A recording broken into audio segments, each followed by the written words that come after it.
नमस्कार दोस्तों, welcome to our YouTube channel Shraddha story. आपको सबको पता है कि श्री कृष्ण कितने नटखट थे। उसी में से एक श्री कृष्ण माखन चोर कैसे बने की कहानी। बचपन में वो बहुत शरारती थे। कभी गोपियों की मटकी फोड़ दिया करते थे तो कभी बछड़ों को गाय का पूरा दूध पिला दिया करते थे। गोकुल की गोपियां चाह कर भी प्यारे से श्री कृष्ण को डांट नहीं पाती थी, क्योंकि वो इतने नटखट थे कि उनकी शरारतों को देखकर उन्हें दुलारने का मन करता था। कान्हा की ऐसी ही लीलाओं में से एक ही है माखन चोर की कथा। यह तो सभी का मालूम है, कन्हैया को मक्खन कितना पसंद था। माता यशोदा कृष्ण को जो मक्खन देती थी उससे उनका मन नहीं भरता था।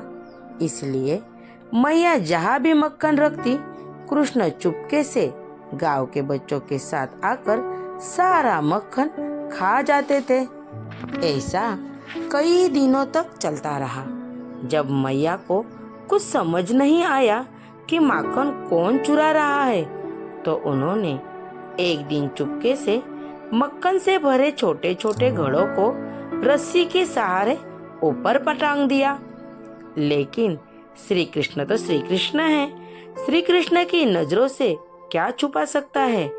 उन्होंने माता को मक्खन रखते हुए देख लिया।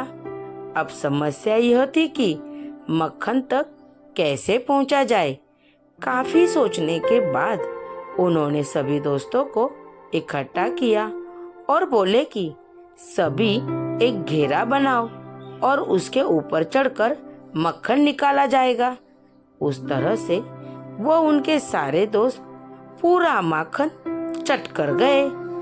इसके बाद मैया ने सोचा कि आज तो मैं पता करके ही रहूंगी कि आखिर मक्खन को कौन चुरा कर खा लेता है, कौन चुराता है। मक्खन को मटकी में रखकर ऊपर टांग दिया और छुप कर देखने लगी। कुछ ही देर में कान्हा अपने दोस्तों के साथ वहां पहुंच गए। यह देखकर मैया को पूरी बात समझ में आ गई और जब सभी माखन चुराने लगे तो तभी माता यशोदा पहुंच गई। माता को देखते ही सभी बच्चे वहां से भाग गए, लेकिन श्री कृष्ण मटकी की रस्सी पकड़कर झूल रहे थे। माता ने आकर उन्हें नीचे उतारा और प्यार से डांटते हुए कहा कि अच्छा, तो तुम हो ये माखन चोर जिसने मुझे बहुत परेशान किया है। कृष्ण माता को देखकर हंसने लगे और बोले, मैया मैं नहीं माखन खायो। इस पर माता बोली कि अपनी मैया से झूठ बोलते हो कृष्ण।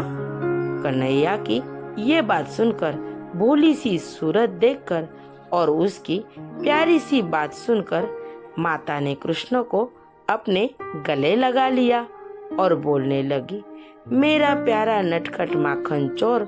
बस तभी से श्री कृष्ण को प्यार से माखन चोर कहकर बुलाया जाने लगा। Thank you. कहानी कैसी लगी कमेंट बॉक्स में कमेंट करके बताइए। अपने दोस्तों में शेयर कीजिए। चैनल पे नए हो तो चैनल को सब्सक्राइब कीजिए।